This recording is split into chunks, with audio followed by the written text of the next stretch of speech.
So students, today we will learn to make sentence under the future tense. Future tense का मतलब होता है भविष्य काल।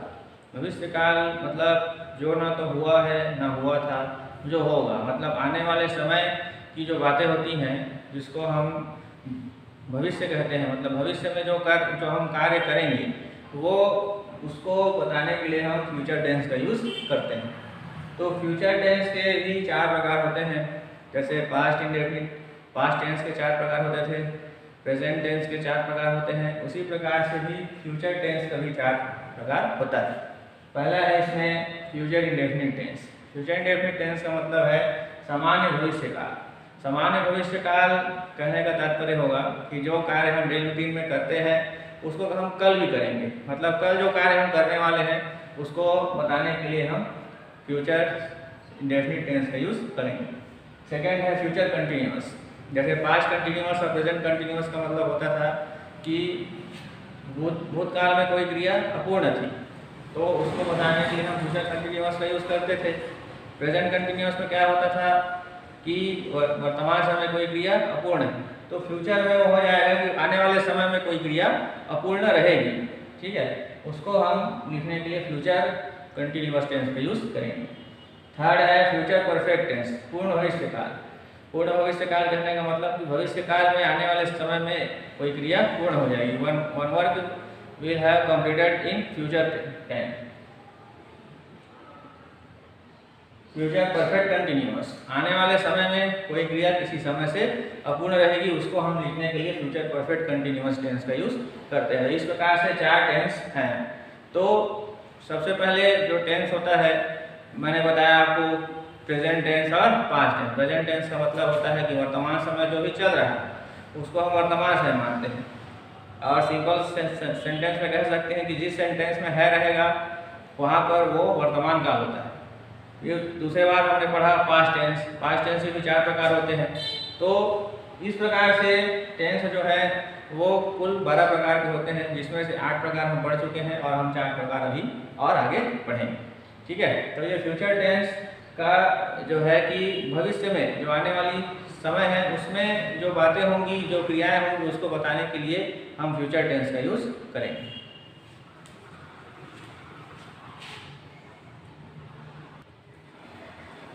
देखिए, auxiliary verb for future tense.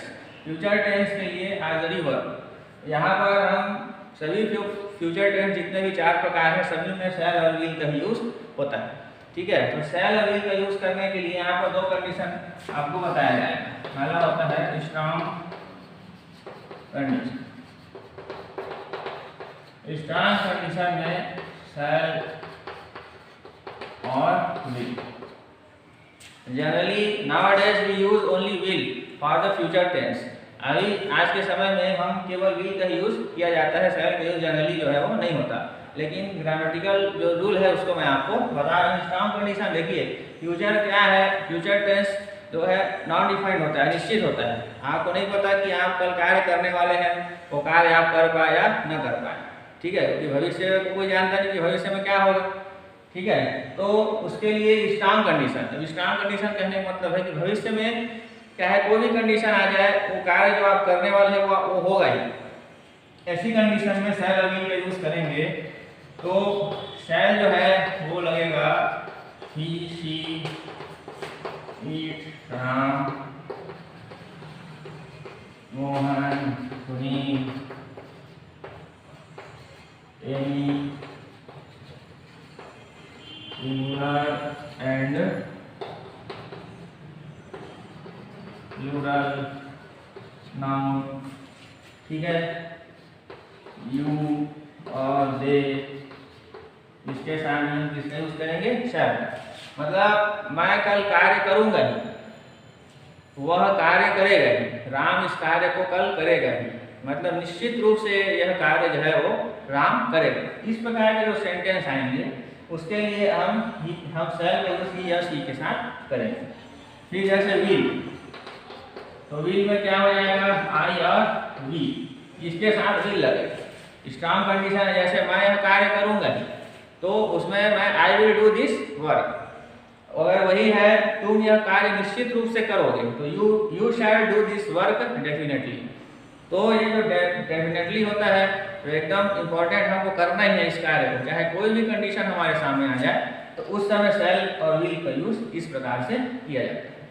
ठीक है, अब इसी में सेकेंड कंडीशन होती है नॉर्मल कंडीशन।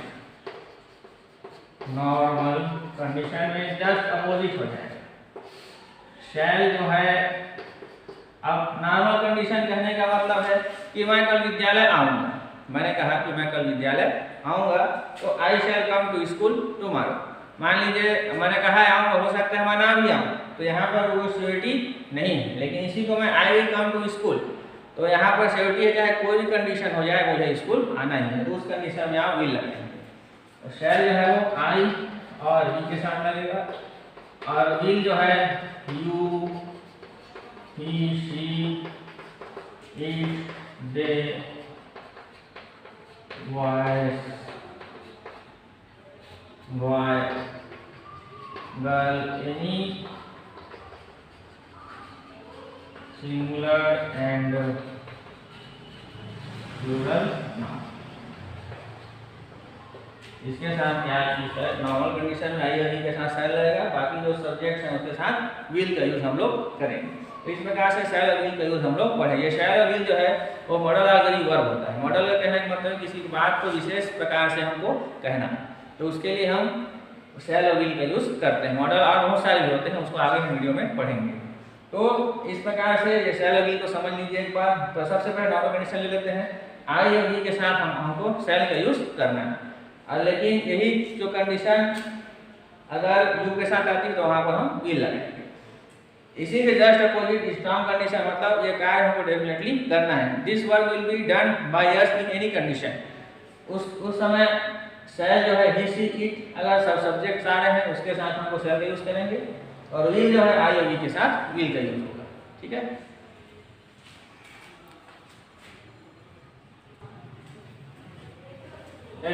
इसके आगे हम पढ़ेंगे future indefinite tense. Future indefinite tense को इंट्रोडक्शन के टाइम मैंने आपको बताया था कि जो वर्क हम लोग डेली रूटीन में करते हैं, ऐसे सेंटेंस को बताने के लिए हम इंडेफिनिट फॉर्म का यूज करेंगे। तो इस इंडेफिनिट फॉर्म का यूज हम फ्यूचर टेंस के साथ कर रहे हैं, मतलब भविष्य में जो कार्य हमारे द्वारा रूटीन वर्क में होता है उसको हम बताने के लिए फ्यूचर टेंस का यूज हम लोग करेंगे। यहाँ पर आइडेंटिफिकेशन,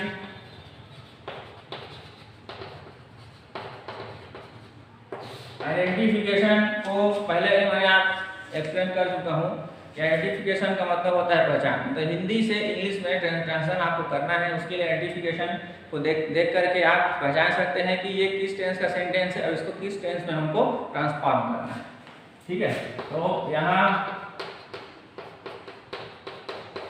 जैसे गा, गे, गी, ठीक है, ये हो जाएगा, जाएगा,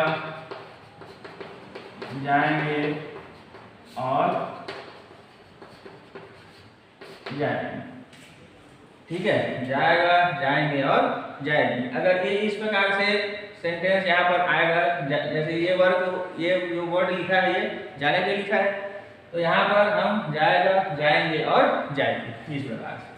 ठीक है, अब इसी में affirmative sentence, subject, will, shall, verb का फर्स्ट फॉर्म, ऑब्जेक्ट है। ठीक है, इसका स्ट्रक्चर है सब्जेक्ट, विल या शैल, वर्ब का फर्स्ट फॉर्म, ऑब्जेक्ट और अदर वर्ड। शैल और विल का यूज मैंने आपको बताया है, उसी के अकॉर्डिंग आपको यूज करना है। आई या विल रहेगा तो शैल लगाएंगे, बाकी जो सब्जेक्ट्स है उसके साथ हमको विल का यूज करना है। ठीक है, तो यहाँ पर एक बार मैं फिर से लिख देता हूँ, शैल लगेगा आई और वी में। अब यहाँ पर नॉर्मल कंडीशन को भी लेके चलेंगे, विल लगेगा he, she, it, Ram, Mohan, they, boy, girls, any,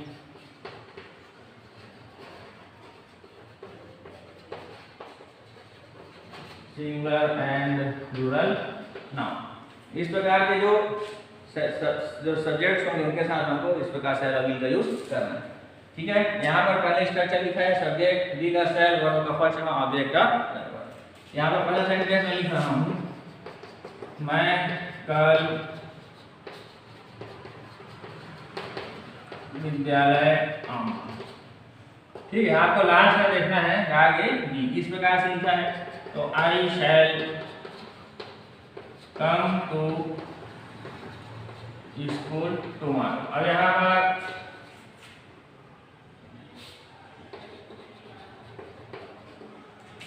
पर देखिए आगे कल लिखा है, पास्ट टेंस हम लोग कल पढ़े हैं, तो पास्ट टेंस वाला कल जो होता है उसमें यस्टरडे लगाते हैं, और आने वाला जो कल होता है जो फ्यूचर टेंस का है उसमें हमको टुमारो का यूज करना है। टुमारो का मतलब आने वाला कल और यस्टरडे का मतलब बीता हुआ कल। ठीक है, तुम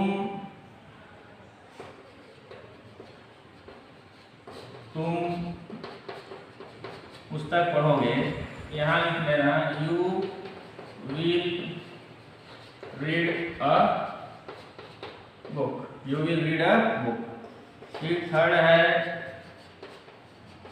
रमेश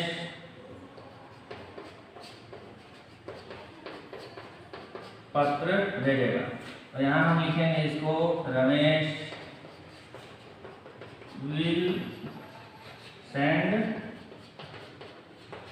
लेटर। ठीक है, ये इस प्रकार से सेंटेंस यहाँ पर बनाए जाएंगे। तो सबसे पहले यहाँ पर शैल विल प्लस वर्ब का फर्स्ट फॉर्म का यूज हमको करना है। आई शैल कम टू स्कूल, टुमारो हो गया, मैं कल विद्यालय आऊँगा, तो मैं मतलब आई के साथ शैल लगाएंगे, कम टू स्कूल टुमारो। फिर है तुम पुस्तक पढ़ोगे, तो तुम है इसके साथ आपको विल का यूज करना है, तो you will read a book. तो यहाँ पर रमेश पत्र भेजेगा, यहाँ पर सब्जेक्ट रमेश है, यहाँ पर आप रमेश के साथ विल का यूज करेंगे और वर्ब का फर्स्ट फॉर्म सेंड और उसके बाद लेटर। इस प्रकार से ये फ्यूचर इंडेफिनिट का अफर्मेटिव सेंटेंस कंप्लीट होता है।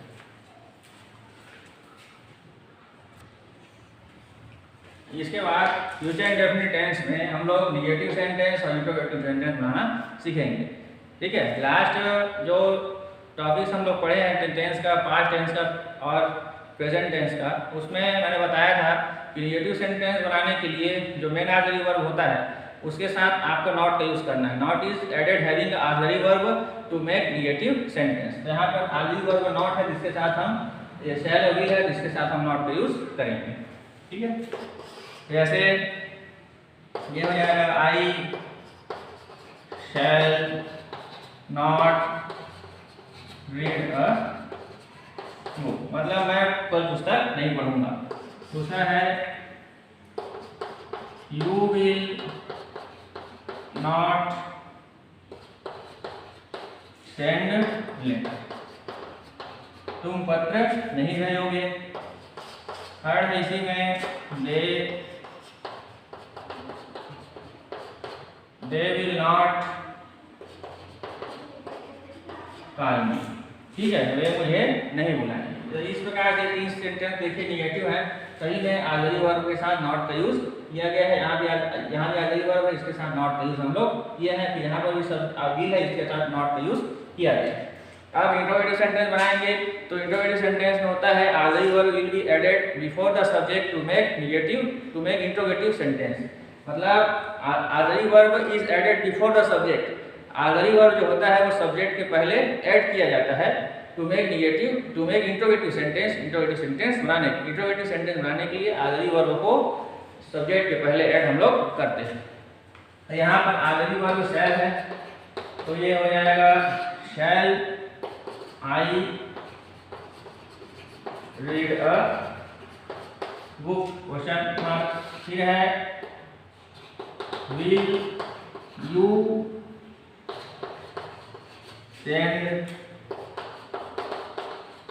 Letter, will you send letter. फिर थर्ड हो जाएगा they will not call me, ये हो जाएगा विल दे कॉल। सभी लास्ट में आपको क्या लगाना है, क्वेश्चन मार्क का यूज करना है। ठीक है, तो देखिए यहाँ पर हम लोग फ्यूचर इंडेफिनिट टेंस पढ़े। फ्यूचर इंडेफिनिट टेंस जो होता है उसका मतलब होता है सामान्य भविष्य काल, मतलब भविष्य काल में जो रूटीन वर्क आप करेंगे उसको बताने के लिए हम इसको लिखते हैं।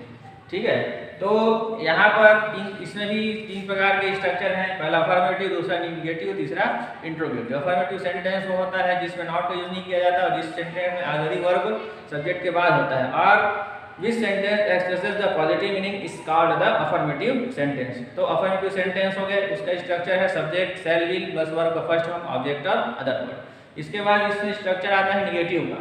निगेटिव स्ट्रक्चर कहने का मतलब है which sentence expresses the negative meaning and not is added having auxiliary verb to make a negative sentence. जो निगेटिव सेंटेंस होगा वो आपके सेंटेंस के जो ऑक्सिलरी वर्ब है उसके बाद लगाया जाता है और उससे वो निगेटिव सेंटेंस बनेगा। And this sentence expresses the negative meaning, और ये निगेटिव मीनिंग एक्सप्रेस करते हैं। तो यहाँ पर I shall not read a book, मैं पुस्तक नहीं पढ़ूंगा। You will not send a letter, तुम पत्र नहीं भेजोगे। और they will not call me, वे मुझे नहीं बुलाएंगे। ठीक है। इसके बाद है इंट्रोगेटिव सेंटेंस। तो सभी टेंस में इंट्रोगेटिव सेंटेंस होता है और उसका स्ट्रक्चर जो है उस प्रकार से बनेगा कि auxiliary verb is added before the subject to make interrogative sentence. Auxiliary verb sentence में जो होते हैं उसको सब्जेक्ट के पहले लगाया जाता है, उसके बाद फिर मेन वर्ब का यूज हम लोग करते हैं। तो इसका मतलब है क्वेश्चन पूछना। नेगेटिव सेंटेंस मतलब है क्वेश्चन नहीं होगी। तो शैल आई रीड अ बुक, क्या मैं पुस्तक पढ़ूंगा। विल यू सेंड लेटर, क्या तुम पत्र भेजोगे। विल दे कॉल मी, क्या वे मुझे बुलाएंगे। इस प्रकार से सेंटेंस के मीनिंग या इसके जो कॉन्सेप्ट वो होते हैं।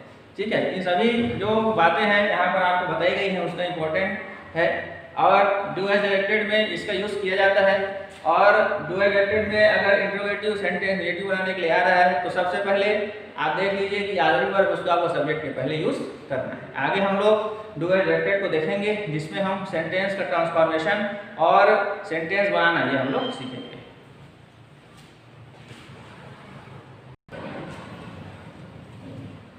So students, in future tense we will study do as directed। Last video में हमने आपको डू एज डायरेक्टेड के बारे में समझाया था। डू एज डायरेक्टेड का मतलब होता है निर्देशानुसार हल कीजिए। इसमें कुछ सेंटेंस रहेंगे और सेंटेंस के बाद ब्रैकेट में इंस्ट्रक्शन रहता है। आपको उस इंस्ट्रक्शन के अकॉर्डिंग ये सेंटेंस को बना करके आपको देखना है। ठीक है। और एग्जाम में जो ग्रामर क्वेश्चन के जो क्वेश्चंस होते हैं वो आपके डू एज डायरेक्टेड जो टॉपिक रहेगा उसी जो हेडिंग है उसी के अंडर में आपको दिया जाएगा। तो यहाँ पर मैं लिख रहा हूँ डू एज डायरेक्टेड में Ram is going two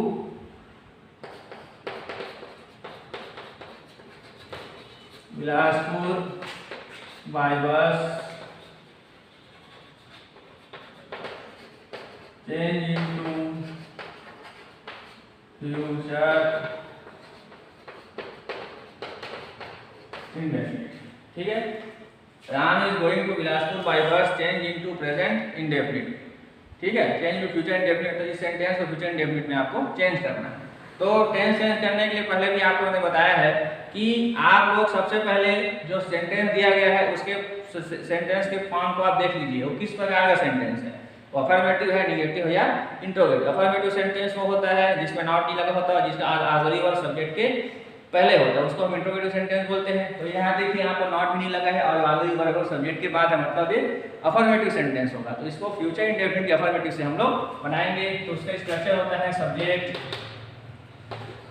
plus will shell plus verb का फर्स्ट फॉर्म ऑब्जेक्ट का अदर।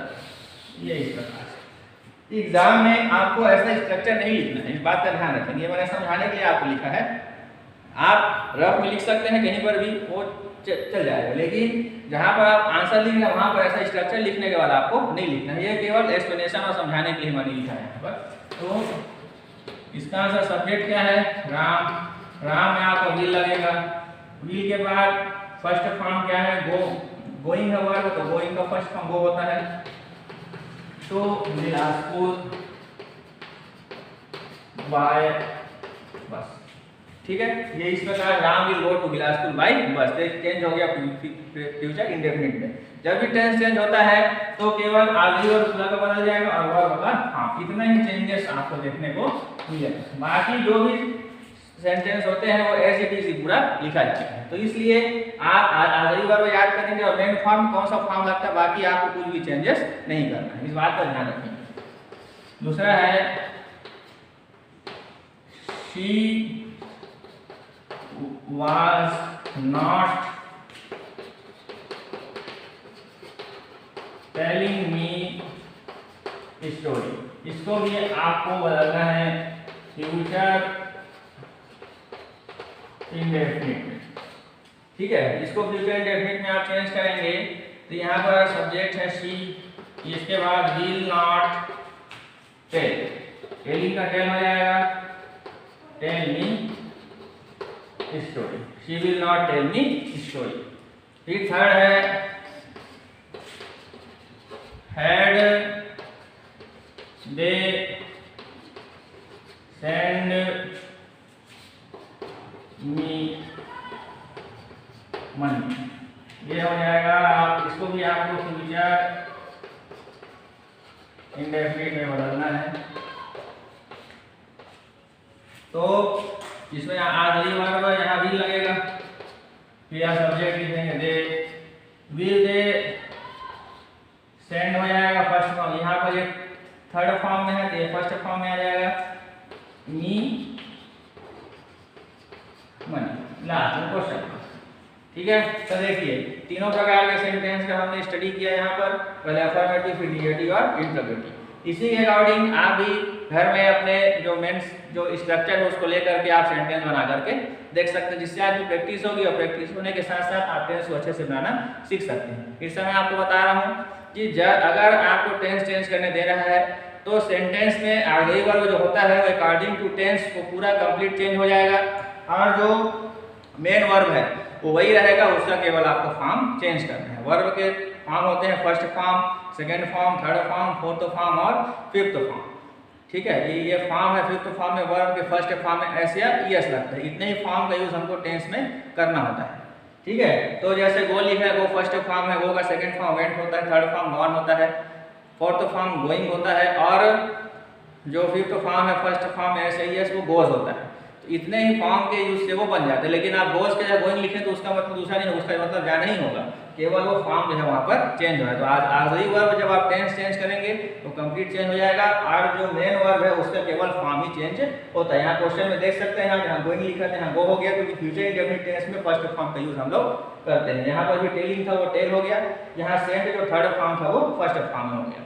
इसका मतलब वही है, यहाँ भी वही क्रिया हो रही है, यहाँ भी वही क्रिया हो रही है, दोनों में क्रिया वही हो रही है, लेकिन उसका समय जो है वो चेंज हो चुका है, और टेंस का फॉर्म भी चेंज हो गया, ठीक है। तो इन सब बातों का ध्यान रखेंगे, और एग्जाम में जो आपका टेंस और ग्रामर पोर्शन के जितने भी सेंटेंस आते हैं वो सभी डुअल रिलेटेड के अंदर ही आएंगे। इसी प्रकार से इंस्ट्रक्शन आपका लिखा रहेगा, उसी के अकॉर्डिंग आपको उस सेंटेंस को फॉलो करना है, चाहे वो कनेक्टर्स का हो चाहे वो टेंस का हो, ठीक है, किसी का भी वो हो सकता है।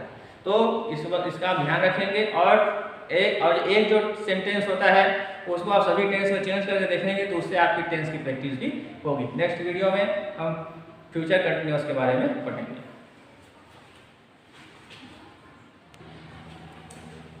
So students, here is some questions for you. इसको आपको अपने घर में बना करके देखना है। मैं इसको समझा देता हूँ पहले। आई कम चेंज इनटू फ्यूचर इंडेफिनिट, इसका मतलब है ये जो आई कम सेंटेंस लिखा है, इसका मतलब मैं आता हूँ, इसको आपको फ्यूचर इंडेफिनिट टेंस में चेंज करना है।